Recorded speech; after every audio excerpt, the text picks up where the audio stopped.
ଯେଉଁଠି ଆରମ୍ଭ ହୋଇଥିଲା ବିରୋଧୀ ଇଣ୍ଡି ମେଣ୍ଟର ପ୍ରଥମ ବୈଠକ ସେଇଠୁ ହିଁ ନିର୍ବାଚନ ପ୍ରଚାର ଆରମ୍ଭ କରିବେ ପ୍ରଧାନମନ୍ତ୍ରୀ ମୋଦି। 24 ସାଧାରଣ ନିର୍ବାଚନ ପାଇଁ ବିହାରରୁ ବିଗୁଲ ଫୁଙ୍କିବେ ପ୍ରଧାନମନ୍ତ୍ରୀ। ଜାନୁଆରୀ 13 ତାରିଖରେ ବିହାରରୁ ଆରମ୍ଭ ମୋଦିଙ୍କ ନିର୍ବାଚନୀ ପ୍ରଚାର। ବିହାର ବେଟିଆ ସହରର ରମଣ ମୈଦାନରେ ଜାନୁଆରୀ 13 ତାରିଖରେ ଏକ ନିର୍ବାଚନ ରାଲିକୁ ସମ୍ବୋଧିତ କରିବେ ସେ। ଏହି ଗସ୍ତରେ ଏକାଧିକ ପ୍ରକଳ୍ପର ଉଦ୍ଘାଟନ ଏବଂ ଶିଳାନ୍ୟାସ କରିବେ ପ୍ରଧାନମନ୍ତ୍ରୀ। ଏ ପ୍ରକଳ୍ପ ଭିତରେ ରହିଛି ବିହାରର ବିଭିନ୍ନ ସ୍ଥାନରେ ରାସ୍ତା ଏବଂ ବ୍ରିଜ୍। ବିହାରର पूरा 40 लोकसभा सीट पोछवा लक्ष्य रखी बीजेपी।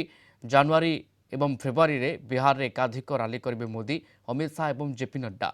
जानुआरी 15 तारिख में कैंपेन कटकणा हटिवा पर प्रमुख रालीगुड़िक आयोजित हो। गत निर्वाचन में बिहार 40 सीट्रु एनडीए 39 सीट पोछि नहीं। गत निर्वाचन में बिहार नीतीश कुमार एनडीए अंशीदार थे। एथर नीतीश कुमार विरोधी को एकाठी कर सफल होती। बिहार में आरंभ होता विरोधी प्रथम बैठक, तेणु विरोधी को काउंटर पाई से बिहार मोदी प्रचार मैदान कोल्हाइबा प्लान करिसेंती।